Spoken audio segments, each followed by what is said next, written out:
Assalamualaikum warahmatullahi wabarakatuh.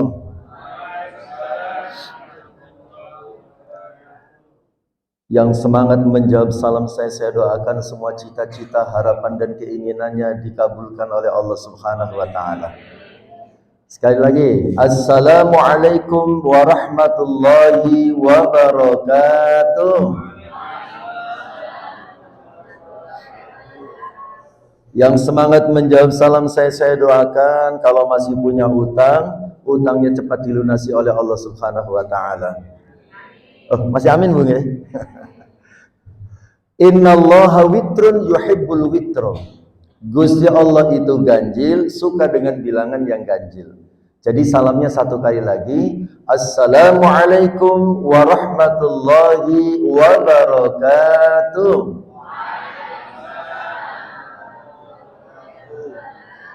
Yang semangat menjawab salam saya doakan kalau masih jomblo cepat dipertemukan dengan jodohnya oleh Allah Subhanahu wa taala. Oh, Bapak-bapak kok masih amin nih? Masih wani amin nih.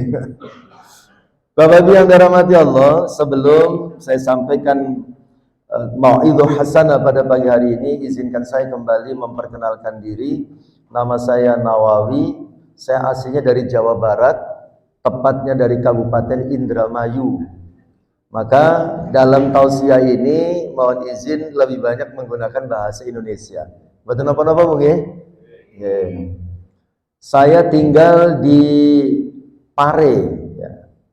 Kecamatan Pare, Kabupaten Kediri, ya, di dekatnya Kampung Inggris Pare. Kegiatan saya dulu memang aktif di Kampung Inggris Pare, ya, mengajar bahasa Inggris di salah satu lembaga kursus yang ada di sana. Ya. Tapi sekarang sudah kembali ke khitoh, ya, kembali ke asalnya. Karena sebetulnya latar belakang pendidikan saya dari pesantren. Saya dulu alumni Pondok Pesantren Lirboyo, Kediri. Selesai Kediri, kemudian kuliah di Jakarta, kemudian masuk Kampung Inggris Pare. Baik, itu perkenalan saya dengan panjenengan. Mudah-mudahan perkenalan kita diberikan keberkahan oleh Allah Subhanahu wa taala. A'udzu billahi minasyaitonir rajim. Bismillahirrahmanirrahim. Alhamdulillahilladzi amarna bi an na'malas salihat. Asyhadu an la ilaha illallah wahdahu la syarika lah. Syahadatan tunji qailaha 'anil muhlikat. Wa asyhadu anna Muhammadan 'abduhu wa rasuluhu sayyidus sadat. Fa shalawatullahi wa salamuhu 'alaihi wa 'ala alihi wa ashabihi khairil 'ibad.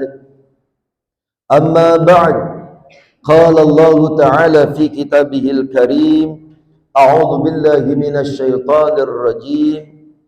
Wa ma atakumur rasulu fakhudhuhu wa ma nahakum anhu fantahu. Wattaqullaha innallaha syadidul iqab. Shadaqallahul azim. Hadratal muhtaramin, para alim, para ulama, para sesepuh, para tokoh masyarakat yang dimuliakan Allah Subhanahu wa taala. Wabil khusus Ustaz Haris selaku Ketua IKD Kota Mojokerto beserta seluruh jajarannya, serta bapak-bapak, ibu-ibu, jamaah setia pengajian umum duha yang diselenggarakan oleh IKD Kota Mojokerto, baik yang hadir langsung di markas dakwah IKD Kota Mojokerto ataupun yang mengikuti di channel-channel medsos yang dimiliki oleh IKD Kota Mojokerto, yang insya Allah semuanya dirahmati dan diberkahi oleh Allah Subhanahu wa ta'ala. Alhamdulillah, thumma alhamdulillah, thumma alhamdulillah. Tidak bosan-bosannya kita senantiasa memanjatkan rasa syukur kita kepada Allah Subhanahu wa ta'ala. Karena sampai detik ini Allah Subhanahu wa ta'ala juga tidak pernah bosan memberikan begitu banyak nikmatnya untuk kita semuanya. Terutama tentu nikmat iman, nikmat Islam, nikmat sehat. Dan satu lagi nikmat kesempatan yang Allah berikan kepada kita. Pagi hari ini kita bisa kembali hadir di majlis yang mulia dan penuh barakah ini dalam rangka insyaallah mempererat ikatan silaturahim di antara kita, dan tentu kita niatkan pula untuk thalabul ilmi. Mudah-mudahan langkah kaki kita semua ke majlis ini akan tercatat sebagai amalan salihan maqbulan yang dapat menyelamatkan hidup kita di hari kiamat nanti. Amin ya rabbal alamin. Selanjutnya salawat serta salam tidak akan pernah lupa kita sanjungkan kepada uswah dan qudwah kita, panutan dan anutan kita, baginda Rasul Muhammad sallallahu alaihi wasallam beserta keluarganya, para sahabatnya, para penerus dakwahnya, dan kita semua sebagai umatnya. Mudah-mudahan kita semua termasuk umat beliau yang senantiasa berusaha meneladani akhlak beliau, mengikuti sunnah-sunnahnya, dan menjalankan ajaran agama yang betul-betul bersumber darinya, sehingga harapannya di hari kiamat nanti kita betul-betul diakui sebagai umatnya dan biiznillah akan mendapatkan syafaatnya. Amin ya rabbal alamin. Bapak Ibu jamaah sekalian dirahmati Allah, tema kajian kita pagi hari ini tentang perintah-perintah Rasulullah sallallahu alaihi wasallam dalam pergaulan sosial. Perintah Kanjeng Nabi dalam bermasyarakat. Yang seandainya perintah ini kita laksanakan, maka kehidupan bermasyarakat akan guyup, rukun, akur, akrab, dan semuanya bahagia. Apa saja perintah-perintah beliau terkait dengan hal ini? Ya, perintah dalam pergaulan sosial atau perintah dalam bermasyarakat. Ya. Langsung saja. Yang pertama, perintah untuk saling mengucapkan salam. Ya, apa Bu? Perintah untuk saling mengucapkan salam. Ya. Bahkan dalam hadis yang diriwayatkan oleh Imam Muslim, Rasulullah Sallallahu Alaihi Wasallam menghubungkan mengucapkan salam ini dengan masuk surga. Kata Rasulullah Sallallahu Alaihi Wasallam, la tadkhulunal jannah, la tidak tadkhuluna, kalian akan masuk al jannata, ke surga, hatta tu'minu, sehingga kalian semua beriman. Kalau pengen masuk surga, syaratnya harus beriman. Wala tu'minu, dan kalian tidak akan beriman hatta tahabbu, sehingga kalian saling mencintai.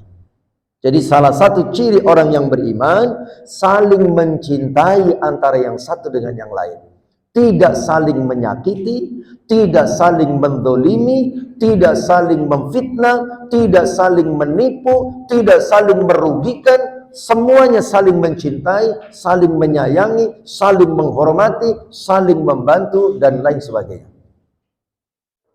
Kemudian kata Rasulullah, awala adullukum ala syai'in, maukah kalian aku tunjukkan sesuatu, idza fa'altumuhu, jika kalian mengerjakan sesuatu itu, tahabbtum, maka kalian akan saling mencintai.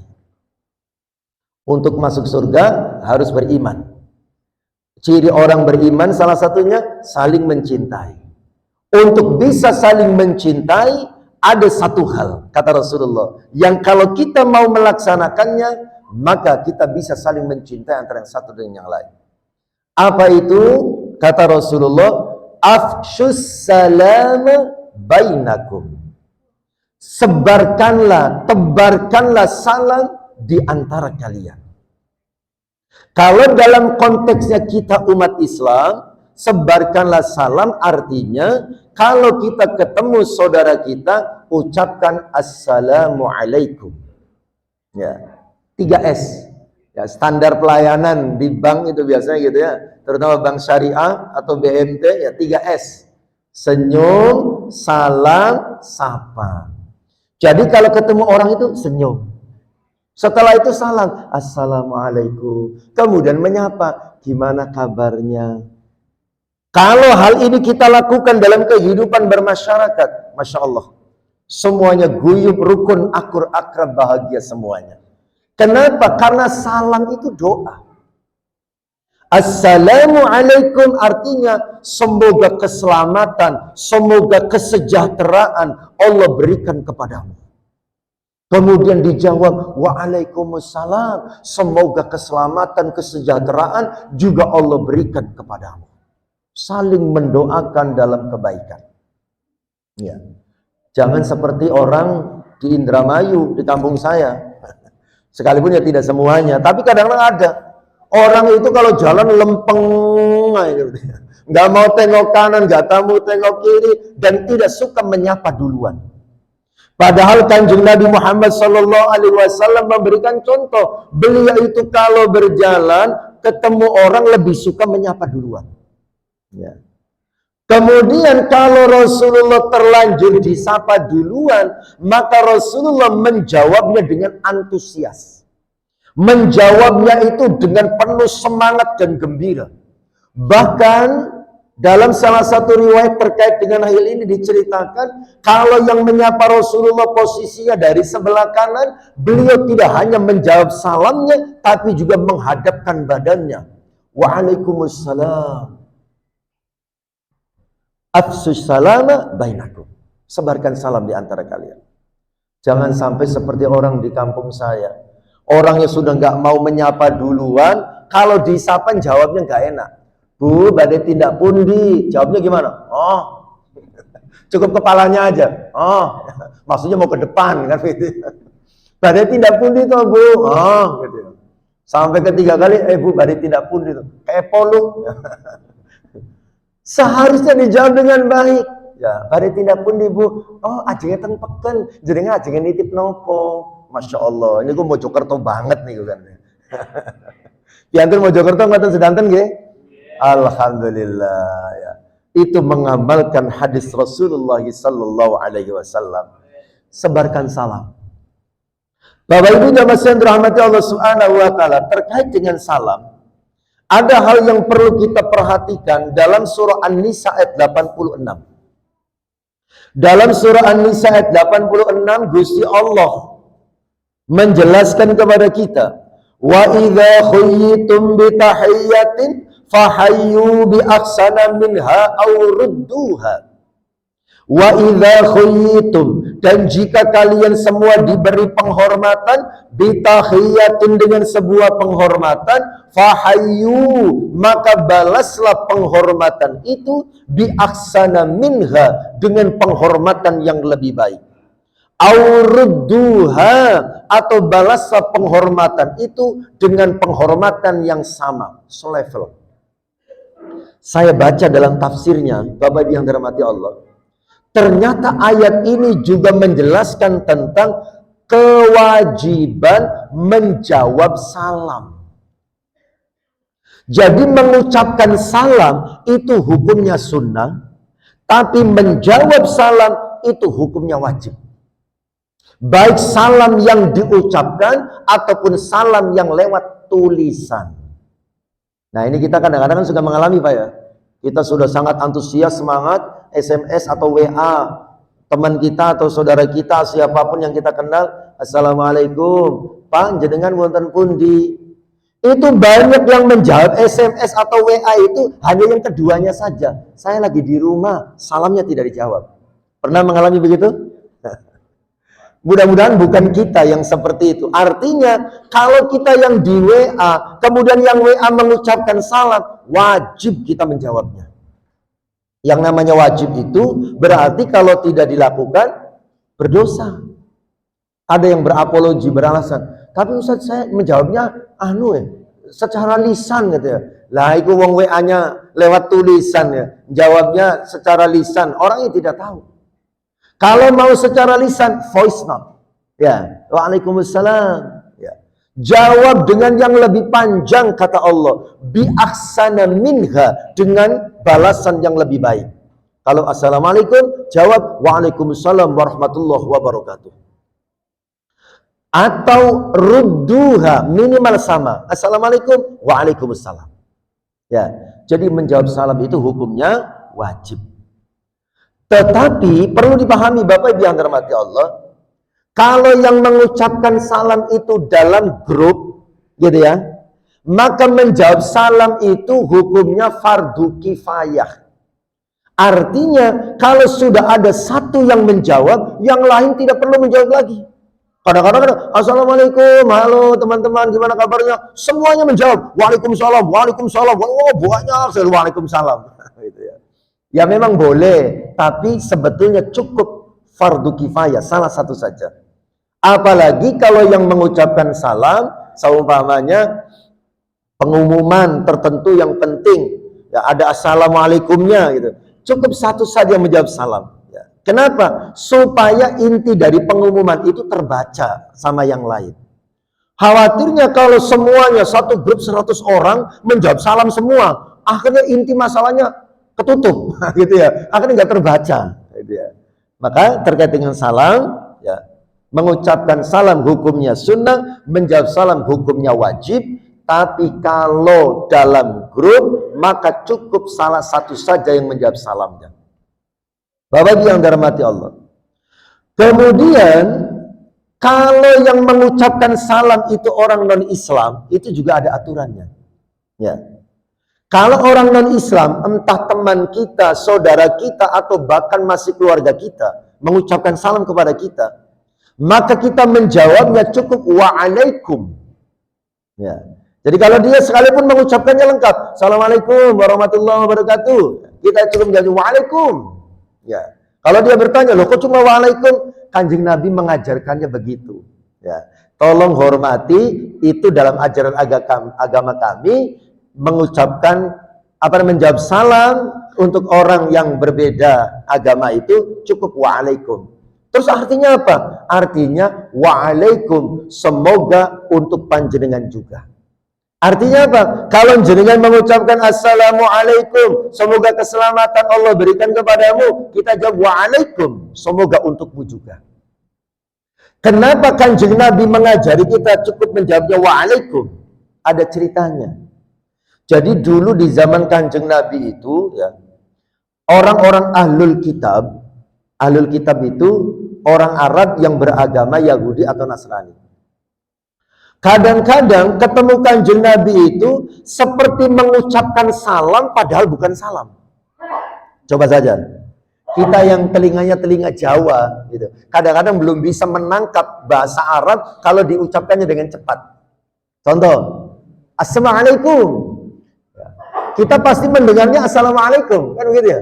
Padahal bukan. Assalamualaikum. Artinya apa itu? Mampus kau. Kalau terjemah bebasnya begitu. Semoga kecelakaan Allah berikan kepadamu.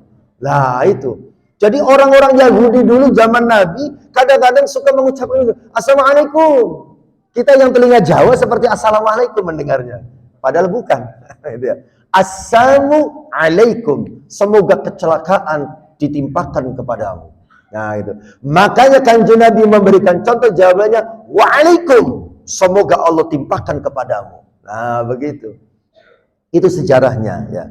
Kemudian kalau kita orang Islam tidak boleh mengucapkan assalamualaikum kepada non-Islam. Ya, pakai salam nasional saja, gitu ya. Kalau kepada non-Islam. Tapi kalau tidak tahu ya tidak apa-apa. Baik, kembali ke masalah utamanya. Jadi perintah Kanjeng Nabi dalam pergaulan sosial, agar pergaulan sosial atau bermasyarakat itu guyub, rukun, akur, akrab antara yang satu dengan yang lain, maka sebarkanlah salam, sebarkanlah kedamaian, sebarkanlah kesejahteraan untuk banyak orang antara yang satu dengan yang lain. Kemudian yang kedua, Bapak Ibu yang dirahmati Allah, perintah Kanjeng Nabi dalam pergaulan sosial adalah perintah untuk saling membantu. Ya, saling membantu. Disebutkan dalam salah satu hadis riwayat Imam Bukhari dan Muslim. Rasul bersabda, Man kana fi hajati akhihi, barang siapa yang membantu kebutuhan saudaranya, kanallahu fi hajatihi, maka Allah akan membantu kebutuhannya. Jadi saling membantu itu tidak hanya masalah membantu kerepotan, ya, tapi juga sampai membantu dalam urusan makan. Artinya jangan sampai ada di lingkungan kita orang yang mati gara-gara tidak makan. Itu satu desa berdosa semua itu, kalau sampai terjadi begitu. Saya jadi teringat salah satu masjid yang terkenal di Jogja, Masjid Jogokarian. Ya, mungkin jenengan juga pernah main-main ke sana. Saya bersama dai DSF, ya, Yayasan Dana Sosial Al-Falah Surabaya, se-Jawa Timur. Jadi ya DSF itu dai-nya tersebar di Jawa Timur, se-Jawa Timur. Bahkan sekarang sudah mulai ada yang di Bali, ada yang di Jawa Tengah, gitu ya.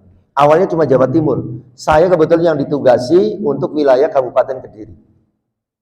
Nah, ketika kami, ya, rombongan datang ke Jogja, mampir ke masjid, bukan mampir, memang tujuan utama ke sana, menginap 3 hari 3 malam. Ya. Ada banyak pelajaran yang bisa kita dapatkan di sana dalam konteks pengelolaan masjid, manajemen masjid. Nanti kaitannya dengan ini, saling membantu. Masjid itu mempunyai peran yang sangat luar biasa.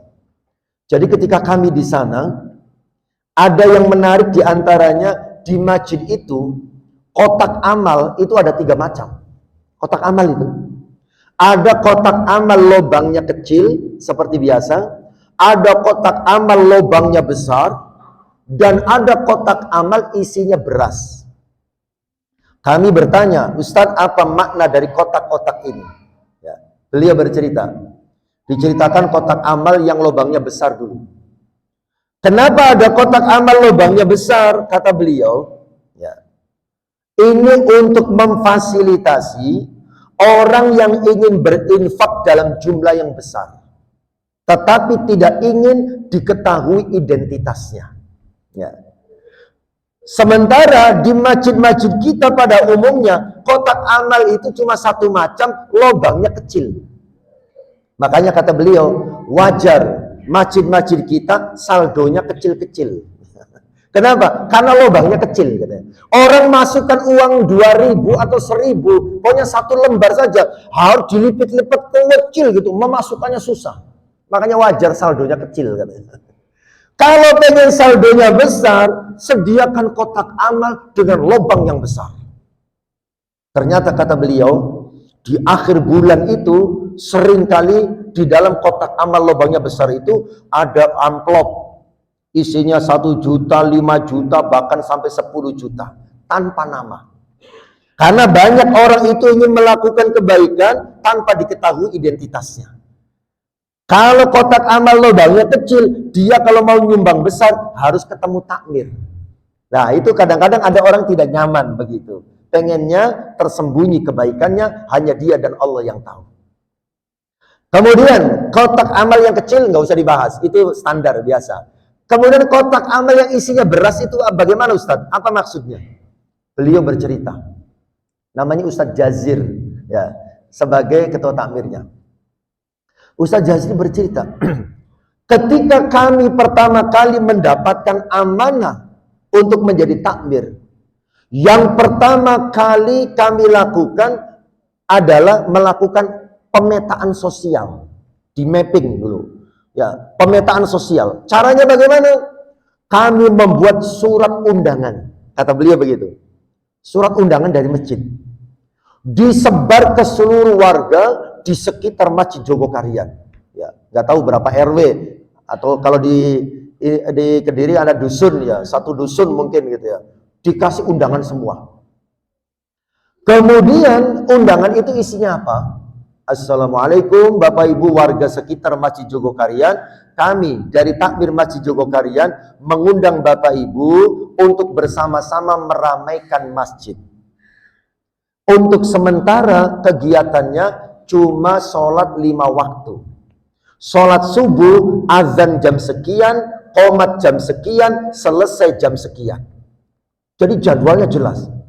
Karena banyak di desa itu ya, azan jam 12, qomatnya jam 1. Itu di Kediri masih banyak begitu ya.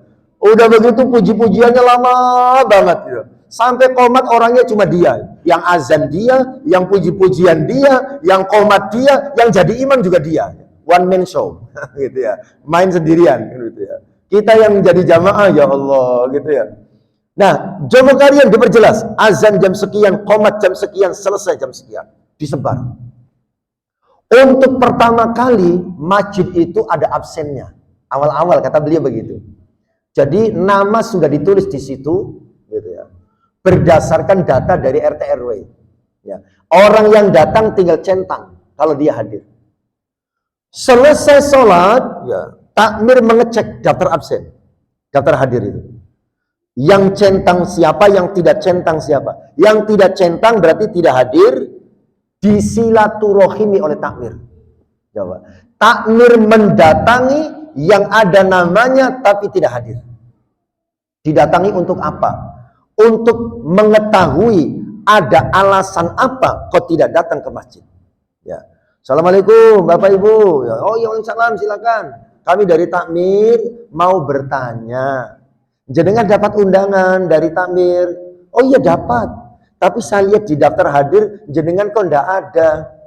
Ternyata setelah takmir mensilaturahimi warga sekitar masjid yang tidak datang memenuhi undangan sholat jamaah, ditemukan banyak fakta. Dari fakta-fakta itulah dijadikan sebagai program. Jadi ditemukan fakta, saya tidak datang karena saya malu, saya belum bisa sholat, dicatat. Saya tidak datang karena saya malu, saya belum bisa baca Al-Quran, dicatat. Saya tidak datang karena saya repot nyari makan, dicatat. Akhirnya Bapak Ibu yang dirahmati Allah, dari fakta-fakta yang ditemukan itu dibuatlah program. Program pelatihan sholat untuk orang dewasa, tidak dicampur dengan anak-anak. Program pelatihan membaca Al-Quran untuk orang dewasa. Akhirnya muncul program-program berdasarkan mapping sosial tadi, dipetakan. Kemudian ada juga yang didatangi, kenapa nggak datang? Mohon maaf kami non-Islam. Oh ya sudah, gitu ya. Oh non-Islam berarti tidak harus datang. Ya. Makanya tidak boleh datang ke sana. Nah kemudian ada yang beralasan repot nyari makan. Akhirnya dibuatlah program kotak amal berisi beras. Bagaimana prakteknya? Menarik ini.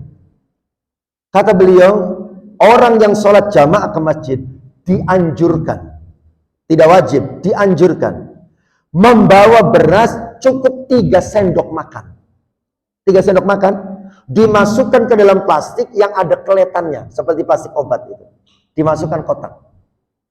Kenapa cuma 3 sendok Ustaz? Karena kalau 3 kilo nanti nggak akan ada yang datang. Jadi cukup 3 sendok saja katanya gitu ya. Kalau 3 sendok orang miskin pun sanggup bisa ikut berkontribusi. 3 sendok sekali datang, 5 kali datang sholat 5 waktu, berarti 1 orang 15 sendok. Kalau yang datang 30 orang, berapa kilo dalam 1 hari beras bisa terkumpul? Akhir bulan berpuluh-puluh kilo beras bisa terkumpul. Untuk apa beras itu? Dibagikan ke lingkungan yang tadi punya alasan repot nyari makan. Disantuni mereka. Nah ini, mengamalkan hadis ini. Wallahu fi aunil abdi maka nal abdu fi auni akhihi. Dalam hadis yang lain begitu. Allah akan senantiasa menolong hambanya selama hambanya masih mau menolong saudaranya. Ini kalau kita terapkan dalam kehidupan sosial, dalam kehidupan bermasyarakat, maka insya Allah semuanya guyub, rukun, akur, akrab, bahagia semuanya. Tidak ada orang yang kelaparan. Bahkan Syekh Mutawali ya, mengatakan, kalau di negeri yang ada dan mayoritas orang Islam penduduknya, sampai ada orang yang tidak makan, berarti di situ ada orang kaya yang mencuri harta orang miskin. Bahasa beliau begitu. Syekh Mutawali mengatakan, kalau di daerah yang banyak orang Islamnya, sampai ada orang yang tidak makan, berarti ada orang kaya yang mencuri harta orang miskin. Maksudnya apa? Orang kaya yang tidak mau berinfak bersodakoh. Orang kayanya tidak mau mengeluarkan zakat. Ya. Wallahu fi aunil abdi, maka al abdu fi auni akhihi. Saling menolong, saling membantu antara yang satu dengan yang lain. Hal jazaul ihsan illal ihsan. Ar-Rahman ayat 60. Allah memotivasi kita.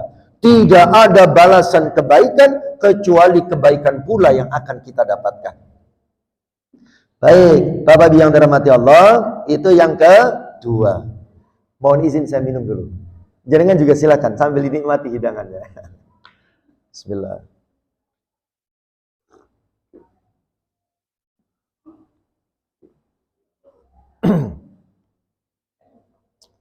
Beberapa hari ini saya agak serak, suaranya agak hilang gara-gara salah minum. Jadi saya sudah lama nggak minum es, Ustaz. Sudah lama nggak minum es. Suatu ketika siang-siang ada yang ngirim es campur. Panas-panas ada yang ngirim es campur. Wah, enak kan begitu ya. Padahal es batunya sudah saya singkirkan. Sudah tidak ada esnya. Saya makan menikmatinya. Setelah itu sorenya hilang suara saya. Karena sudah tidak familiar dengan es gitu. Udah lama nggak minum es gitu. Baik. Perintah yang ketiga. Perintah Kanjeng Nabi dalam pergaulan sosial yang ketiga. Perintah untuk saling menjenguk ketika ada yang sakit. Ya. Jadi kalau kita mendengar ada teman kita, tetangga kita, apalagi masih saudara kita gitu ya. Sakit, kita kunjungi. Untuk menunjukkan empati, rasa peduli, menumbuhkan kasih sayang, menumbuhkan ukhuwah, persaudaraan. Dan bagi kita yang menjenguk, itu juga ada hikmahnya, supaya kita banyak bersyukur. Alhamdulillah saya sehat. Ya, kalau sakit seperti teman saya, seperti saudara saya, mungkin saya tidak kuat menghadapinya. Alhamdulillah saya sehat. Kalau tidak bisa datang menjenguk, minimal WA, Mbak, ngapunten, saya belum sempat jenguk, tapi dari lubuk hati yang paling dalam, saya berdoa, mudah-mudahan jenengan sabar, mudah-mudahan jenengan cepat disembuhkan dari sakitnya. Rasulullah Shallallahu Alaihi Wasallam bersabda, hakul muslim alal muslim sittun.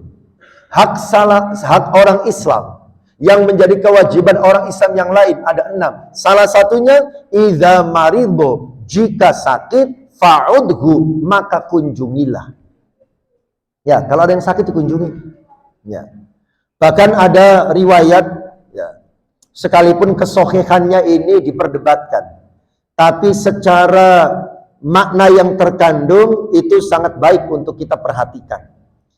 Pernah mendengar kisah Rasulullah SAW, kalau beliau lewat di salah satu jalan yang ada di Madinah, kalau mesti lewat jalan itu, suka ada yang meludahi. Pernah mendengar gitu ya? Orang Yahudi yang ada di rumah itu, kalau Rasulullah lewat, meludahi Rasulullah. Satu ketika, Rasulullah lewat lagi ke jalan itu, tidak ada yang meludahi. Rasul bertanya, ini orang yang rumahnya di sini, kemana? Kok hari ini tidak hadir, tidak nongol, tidak kelihatan? Gitu ya. Rasul tidak mengatakan ini orang yang biasa ngeludahi saya ini kemana? Aku nggak ada, bukan gitu. Jadi kata beliau, ini orang yang rumah di sini kok nggak kelihatan hari ini kemana? Orang-orang bercerita, orangnya sakit ya Rasulullah. Kemudian Rasul bertanya kepada para sahabat, siapa yang punya buah-buahan, siapa yang punya makanan, ikut saya. Kemana ya Rasulullah? Mengunjungi tetangga kita yang sakit. Siapa yang sakit ya Rasulullah? Lah itu, orang yang ada di rumah itu, hari ini dengarnya informasi lagi sakit. Para sahabat kaget, ya Rasulullah, itu rumahnya orang Yahudi yang suka meludahi panjenengan kalau panjenengan lewat. Lah kok dia sakit malah jenengan kunjungi? Tidak apa-apa. Namanya juga tetangga. Kita harus saling peduli. Ayo kita kunjungi. Kira-kira orang Mojokerto, kalau ada orang yang sangat membenci jenengan, suka mendolimi jenengan, kemudian jenengan mendengar orangnya sakit. Komentar jenengan bagaimana? Alhamdulillah, kapok, rasa no. Tapi saya yakin orang Mojokerto tidak begitu. Itu orang Indramayu itu yang begitu. Ya. Kanjeng Nabi, ya, orang yang mendolimi beliau sakit, beliau mengunjungi. Sampai-sampai orang Yahudi yang dikunjungi ketakutan. Waduh, saya sedang sakit, Muhammad datang dengan teman-temannya. Takutnya dia mau balas dendam. Ternyata tidak. Rasul menanyakan kabar, gitu ya. Kemudian Rasul memberikan hadiah, makanan dan buah-buahan. Ya, kalau ada yang sakit, kunjungi. Ya. Kadang-kadang, ibu-ibu yang dirahmati Allah, bapak-bapak yang dirahmati Allah, kita seringkali sudah bisa dan senantiasa berusaha berbuat baik kepada banyak orang, termasuk kepada orang yang suka menyakiti kita. Tapi kadang-kadang yang tidak terima itu teman kita. Ya Allah mbak, sampean iku orang apa malaikat toh?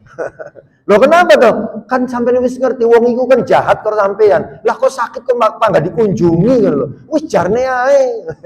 Kadang-kadang yang tidak terima itu teman kita, gitu ya. Kitanya sudah bisa dan biasa berbuat baik kepada siapapun, termasuk kepada orang yang menyakiti kita. Tapi teman kita yang nggak terima, bisa mbak jarne ae, ben kapok, gitu ya. Itu bukan orang Mojokerto, gitu ya. Itu orang Indramayu itu yang begitu. Gitu ya. Bapak Ibu yang dirahmati Allah, kembali lagi nih, menjenguk orang sakit. Itu perintah Rasulullah dalam pergaulan sosial. Itu sudah berapa Bu? 3 ya. Yang keempat, perintah Rasulullah Sallallahu Alaihi Wasallam dalam pergaulan sosial, perintah saling mendoakan dalam kebaikan, saling mendoakan. Bahkan di dalam Islam itu, untuk hal-hal yang sederhana saja, kita diperintahkan untuk saling mendoakan. Contoh, ada orang bersin, kata Rasulullah, idza atosa ahadukum, jika salah seorang di antara kalian bersin, fahamidallah, kemudian orang itu memuji Allah, hajin, alhamdulillah, fasyammituhu, maka doakan orang itu dengan mengucapkan yarhamukallah. Tapi berdasarkan hadis ini, orang bersin yang kita doakan itu, kalau yang bersinnya mengucapkan alhamdulillah. Ya, idza atosa ahadukum fahamidallah, kemudian dia memuji Allah. Kalau yang bersin tidak mengucapkan alhamdulillah, tidak ada perintah untuk mendoakan. Kenapa sih bersin harus mengucapkan alhamdulillah? Karena bersin itu nikmat. Panjenengan coba ingat-ingat, rasakan gitu ya. Mau bersin gak jadi gitu ya.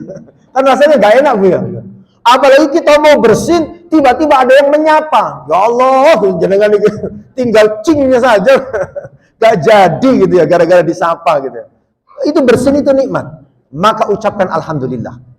Kemudian kita yang ada di sampingnya mendoakan.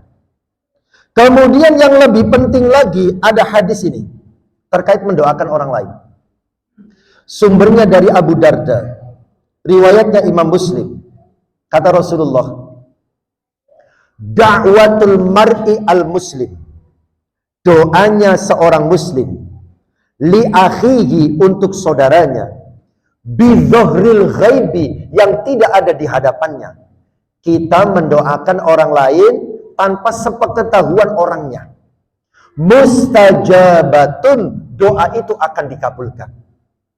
Kemudian kata Kanjeng Nabi, inda ra'sihi, di samping kepala orang yang berdoa tadi, malakun muwakkalun, ada malaikat yang ditugasi oleh Allah. Kullama da'a li akhihi bi khairin, ketika orang itu mendoakan kebaikan untuk saudaranya, qala al malakul muwakkalu bihi, maka malaikat yang ditugasi oleh Allah akan berkata, amin walaka bimithlin, amin, semoga kamu juga.